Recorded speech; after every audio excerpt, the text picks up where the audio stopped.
أعوذ بالله من الشيطان الرجيم. بسم الله الرحمن الرحيم. يا أيها الذين آمنوا قاتلوا الذين يلونكم من الكفار وليجدوا فيكم غلظة واعلموا أن الله مع المتقين. یوصل درشتم نمبر آیات تیرے سورة توبه. دی آیات مبارکه کې الله تعالی آداب د جنگ ذکر کوي د کافرانو سره. چې کوم کافر تا ته نږدې دی د هغه سره وجنګېږه. د هغې نه وروسته زجر دی منافقینو ته او د هغې نه وروسته فضیلت د پیغمبر علیه السلام ذکر کوي چې په خپل امت باندې څومره رحم دل دی او د دې سره سره به صورت اختتام ته ورسي. یا ایها الذین آمنوا، اے مومنانو، قاتلوا الذین، وجنگیږئ د هغې کسانو سره، یلونکم چې نږدې دي تاسو ته من الکفار د کافرانو نه،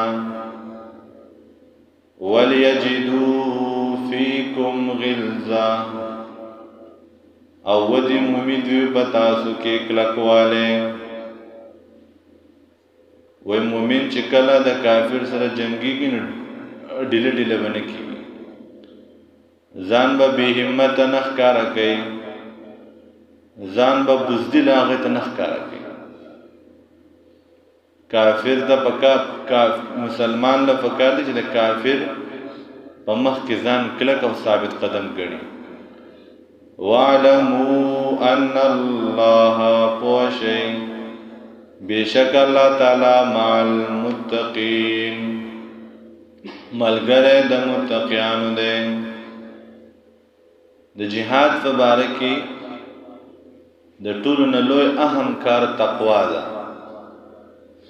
ځکه باریکه لار ده،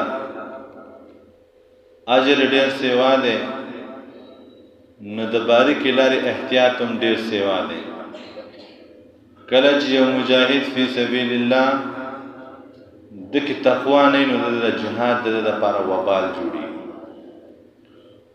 نو د جهاد کې د ټولو نه اهم کار تقوا ده. چې یو مجاهد کې تقوا نه وي دا جهاد د لپاره وبال دی. وَإِذَا مَا أُنزِلَتْ سُورَةٌ، کله چې نازل کړلی شي یو سورت د دې منافقانو په باره کې، فَمِنْهُمْ، نو بعضې د دوی نه، من هغه څوک دي، یقولو چې وایي، ایوکم، کوم یو لره ستاسو نه، زادته، زیاد کو هغه لره، هذه، دی صورت، ایمانا، ایمان. مفسرین وایي دا به په طریقه د استهزا او د ملنډو باندې وي چې کله به یو صورت را نازل شو نو منافقانو بیا لکه د چا ایمان زیات شو، نوی حکم راغی، دا به ملنډې کولې چې د چا ایمان زیات شو. فاما الذین، پس هغه کسان، آمنو چې مؤمنان دي، فزادتهم، نو پس زیات کړو دوی لره، ایمانا، ایمان.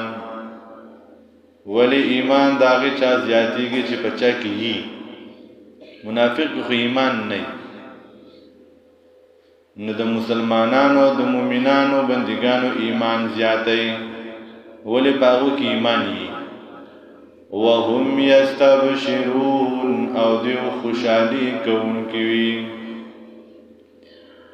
واما الذین، او هغه کسان، فی قلوبهم مرض،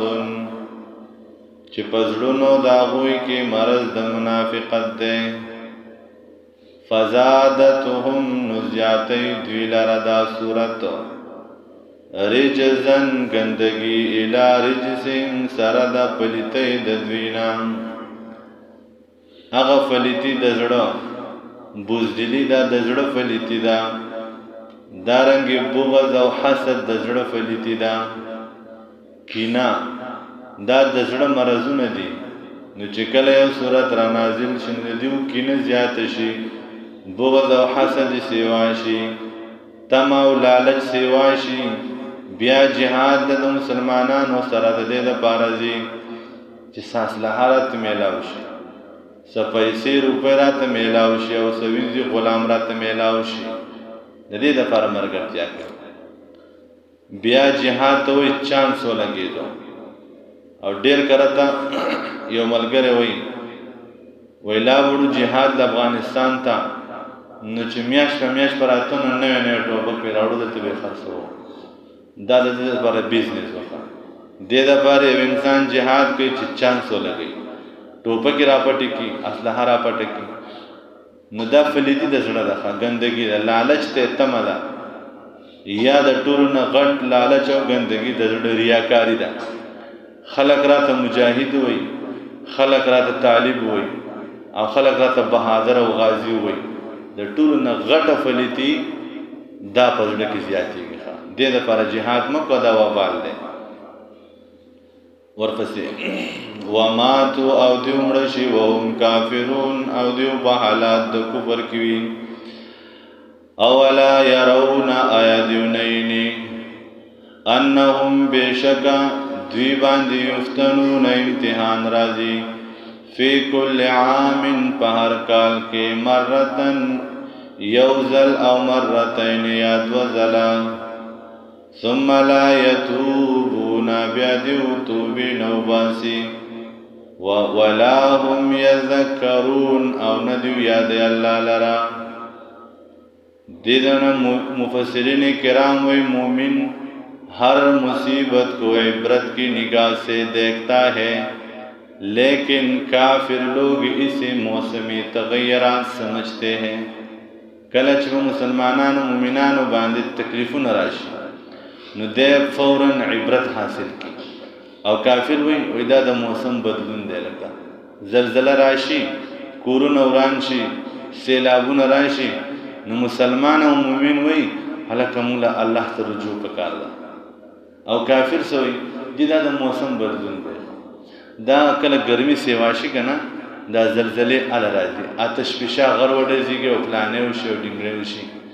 دا وای دا د موسم بدلون دی چې کله موسم چینج کیږي کنه دا زلزلې راځي دا نو چې دا زموږ د ګناہوں وجه د موږ الله نه یې رفقا نو مسلمان ہر مصیبت کو عبرت کی نگاہ سے دیکھتا ہے اور کافر لوگ اسے موسم تغیرات سمجھتے ہیں اللہ تعالیٰ دی آیات کی اشارہ کی آیات یو سوچ نہ کہیں چې بشکا په دې باندې امتحان ناراضي هر کال یو ځل یا دو ځلې سیلابونه راغله مسلمانانو باندې بمباریان وشوي مسلمانانو باندې بمان راوړېدل ولې د عذاب نو د الله مسلمان له فکر دي چې د دین عبرت اغسته وي الله خپل بعضي بندگان په بعضو ولې مسلط کوي چې الله تراوږي نو مسلمانان بیا هم الله تراونه ګرځیدل نو الله زلزلہ راوستا غون کلی او علاقه پزمک وردن کې صدفاره چې دا مسلمانان وېریږي بیا الله سیلابونه راوستل صدفاره چې دا خلک وېریږي الله دا زمون ګناونه دي نه چې وېریږي الله ته رجوع یو د کانو باران پاتې د عزت مندو الله دې موږ داغه نه بچ کې نور هر زم سره وشو دې باوجود بیا هم یو انسان د الله نه لري تختی الله نه یاد الله ته رجوع نه کوي ګناه ته ګناه نه وي دا تباہی سر دی نو الله په منافقانو باندې زورن ذکر کوي آیا دیو نه ګوري چې بشکا په دې باندې امتحان ناراضي هر کال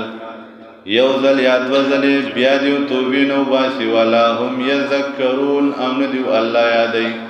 و اذا ما انزلت سوره کلا چې نازل شي سورت د دې منافقانو د عیبونو په باره کې نظر بعضهم الى بعض نګوري بعضې د دوی نه بعضو ته هل یراکم آیا ویني تاسو من احد یوتن لرا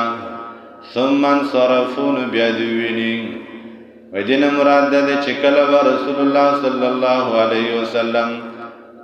د منافقانو بد خوونه ذکر کول نو چې کوم منافقان به په درس کې ناسو نو د سترګو په پنجکون کې به بلته وکتل ویخپی وباسه که څنګه بیره باندې شروع وکړه نو رو با چې دا چا د خیال نه وتل نو سیده به د مجلس نه وتل یو طالب تلو درس لا د روزې لپاره روزې کې سلوي خو دورې کنه نو هغه استاد محترم د منافق خوینه بیانول د سورۃ بقره په اول کې واذا قيل لهم لا تفسدوا في الارض قالوا انما نحن مصلحون کله چې وته فساد نو کوم خو اصلاح کو 14-15 خوینه په دغه آیتونو کې د منافقانو ذکر کیږي نو هغه استاد درې سلو ورځې منافق په دې خوینه باندې باس کو نو په پنځم شپږم ور باندې طالب په بستر راغونډ کړه ملګرو ته ویلي و یار دا شیخ صاحب په پنځم ور ما فون خطه ده نه خداغنو نه غسته وینځ د پترې کې کنه چا کې چې نقصان نه د ځان ته غلغل ښکاری ښه ناغه بشتر را واسطه یار دا پنځم ورځ ده او په ما فون خطه ده ځنه ویم سبب لاړو نو چې کله بد خوینه ذکر کیږي او پچا کی نو ته په درس کې په سود باندې رد وکا وګوره سود خور به سباله په درس کې نه ښه ته په غل باندې رد وکا چې کوم انسان غلی په نافوتل کې کمې کوي دروغجن انسان قسم خور باندې رد وکا ادا خلک به سباله ورور د درس نه ښه یاره دا بس ارسړي باندې خپل خبرې بدلېږي نو هغه دور کې منافقان مو یو بل ته به قتل وی خپیو باسو هل یراکم من احدنا یا ویني تاسو من احدن یوتن لرا ثم انصرفوا بیا دیو اوڑی نو صرف اللہ قلوبهم اڑولی دی اللہ تعالی زڑون ددوی وتد دی مجلس نتختے اللہ دی زغلی اللہ پخپل پاکو مجلسون کی دا سے گندہ خلق نفری دی خوا دا خو صفا زڑون والا خلق اللہ دی مجلسون کی پاتی کی صرف اللہ قلوبهم اڑولی دی اللہ زڑون ددوی بأنهم قوم لا يفقهون پدې وجه باندې چې دوی یو قوم دی چې نه پوهیږي لقد جاءكم یقینا راغله دی تاسو ته شان او فضیلت د رسول الله صلی الله علیه وسلم لقد جاءكم یقینا راغله دی تاسو ته رسول یو پیغمبر من انفسکم تاسو د جنسنا ستاسو بشانتی بنده ده انسان ده حضرت عباس رضی اللہ تعالی عنہ فرمائی رسول اللہ صلی اللہ علیہ وسلم فرمائی لی چکل اللہ رب العزت مخلوقات پیدا کول نوزے پا بہترین مخلوقات کی خوضا بیائی دا مخلوقات پا دو گروپ کی تقسیم کرل نوزے پا اعلی گروپ کی پیدا کرل بیا اللہ تعالی پا دے مخلوقات کی قبیلے پیدا کری نوزی پا افضل ترین قبیلے کی پیدا کرم بیا اللہ تعالیٰ فدے قبائلوں کے خاندانوں پیدا کرل نوزی پا بہترین خاندان کی پیدا کرم بیا اللہ تعالیٰ زی بہترین بند جوڑ کرم اوماتے ویچ و انکا لعلا خلق عظیم پیغمبر استا اخلاق دیر اعلیٰ دی نبی علیہ السلام پا تمام انسانیت کے پا تمام پیغمبرانوں کے در طولنا اعلی اشرف او بہترین انسان دے اللہ دا تمام دنیا دا پارا نمونه را لگی نمون دا فکار دی دا اغوی طریقی خفلی کو مون با عزت منش دا نبی علیہ السلام اتباع لقد جاءکم یقین راغل دے تاستا رسول یو پیغمبر من انفسکم ستاسو دا جنسنا عزیز گراند علیہ فدبان دے ما هغه کارونه عنتم چې په تکلیف کې ورځي تاسو نبی علیہ السلام باندې هر هغه کار ګران دي چې امت په تکلیف کې ورځي یو حدیث ته موافقت لري نبی علیہ السلام فرمایي وای کما ته د خپل امت د تکلیف یره نه وینم ما په هر مانځ کې په هر اودس کې په دې مسواک پر اس کړو او زم ته ما امت په تکلیف کې شي نو ما په پرځ یو صحابي یا رسول الله نبی علیہ السلام د حج خطبه فرمایله. یو صحابي فاسد یا رسول الله هر کال په باندې د حج فرض دي. نبی علیہ السلام خاموش شو. صحابي تکرار د جواب بیا وکړ یا رسول الله تاسو ته ما هر کال په باندې د حج فرض وي. نبی علیہ السلام وی چې ما د کمی نه دی ویلی نو دا غي تاسو مکوا. اوس کما وی چې هر کال به فرض نه الله دې باندې هر کال فرض کوي. خو چې زه خاموش نه سم تاسو هم خاموش شئ. ولی هر کال انسان حج نه نشي ادا کولای. نو چې زه څنګه وایم نو هغه به ځان لازم وي. اوس کما وی چې او هر کال به باندې فرض نه الله به باندې فرض کوي. دارنګ ابی ابن کعب رضی الله تعالی عنہ دې باره کې هم ډیر زیات فرمایل د نبی علیہ السلام په باره کې. حریص علیکم ډیر حرسناک دی فتاسو باندې بالمؤمنین فایمان راوړو په مؤمنانو باندې نبی علیہ السلام ډیر حریص دی چې څومره زیات نه زیات خلک ایمان راوړي او په ایمان کې داخل شي. وحشي چې د نبی علیہ السلام ترې وجلې دی په کوم موحده معاف نبی علیہ السلام د خپل تر سره ډیر مینه حمزه رضی الله تعالی عنہ سره او چې کله وحشي ایمان راوړو خلک وی وحشي راغی. نبی علیہ السلام پاسې دا وحشي زه وینم دا څنګه انسان دی چې زما ترې وجلې دی. ولې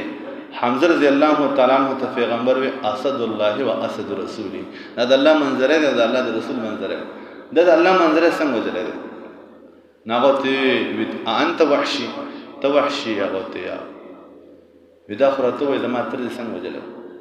وحشي وته شروع شو ما داسې وجلې او داسې وجلې ټول ته غوېمت غوګونه پرې کړل سترګې. نبی علیہ السلام جاړي بیا وته بس نور خامده کوئی جزا ژوندې نو زما مخې له نه راځي. وحشي ډېر د نبی علیہ السلام سره ملاقات کوشش کوو والله وځو سره کړو. وای نبی علیہ السلام وفات شو خو وحشي مخې له نه راغلی. نو د دې وجنه په دغه معاهده چې وحشي ایمان راوړو نو دومره غټ قاتل او دومره غټ مجرم د نبی علیہ السلام معاف کول حریص په مؤمنانو باندې چې څومره ایمان خلک راوړي خپل جاني دشمنان معاف کړي دي د ایمان په معاهده باندې. حریص علیکم حرسناک دے پتاسو باندې بالمؤمنین په ایمان راوړو کې. رؤوف الرحیم شفقت کوونکی دی مهربان. ابی ابن کعب رضی الله تعالی عنہ فرمایي دا الله حبیب فرمایلی د شمال الله درې سوالونه راکړي. ما ته وی چې دا سوالونه مستجاب الدعوات قبول شوي دي وایي څه غواړي. وایي دوه سوال مې په دنیا کې کړي دي او یو مې آخرت ته پاتې کړی دی. دوه سوال څه دي؟ اللهم اغفر لأمتي یو اللهم اغفر لأمتي دوا. ما ته وی چې درې سوال د قبولم وایا مې یا الله دره په دنیا کې قبول کا او یو په آخرت ته شي. په ما ته وی چې په دنیا کې کم دي الله زما امت وبخ یو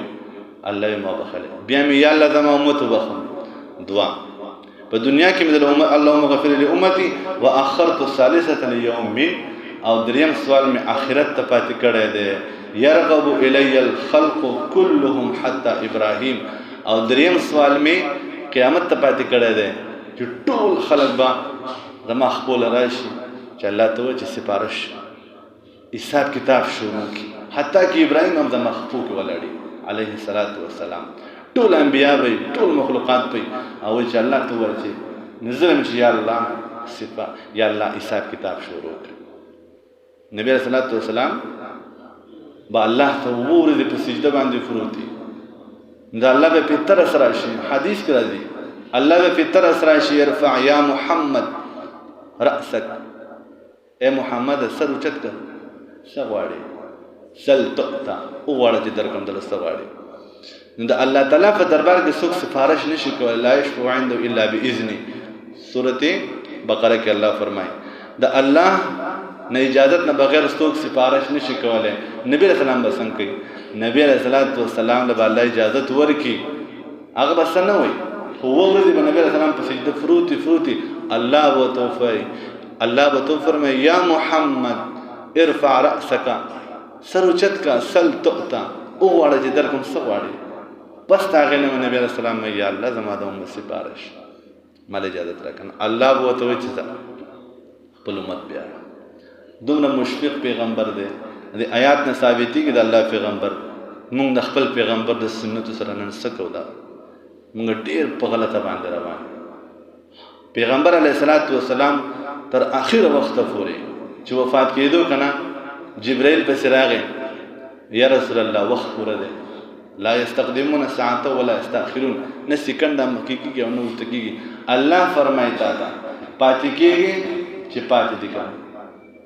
او کرازي الله ستاسو ملاقات د شوقین دی الحمدلله ثم لوی مرتبه ده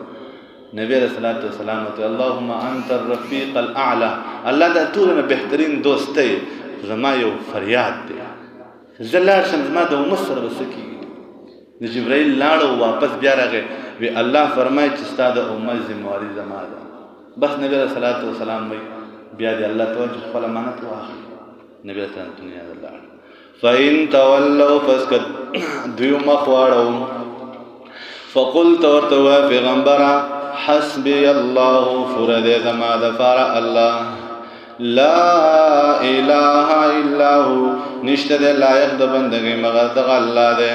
علیه فد الله باندې توکلت ما ځان سپارل دی وهو رب العرش العظیم د الله تعالی رب د عرش لوی دی ابو درداء رضی الله تعالی عنہ اخرنه حدیث ته د دې کلمات مبارکي ووري مسلمان فائدہ بدر کی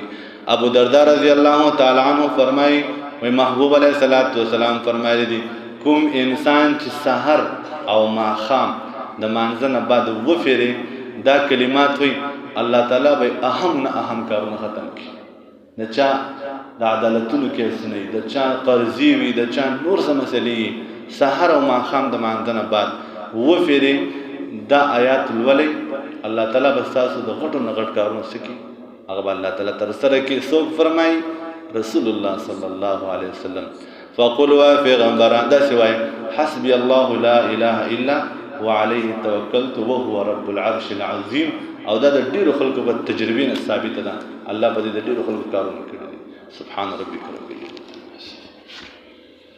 أعوذ بالله من الشيطان الرجيم بسم الله الرحمن الرحيم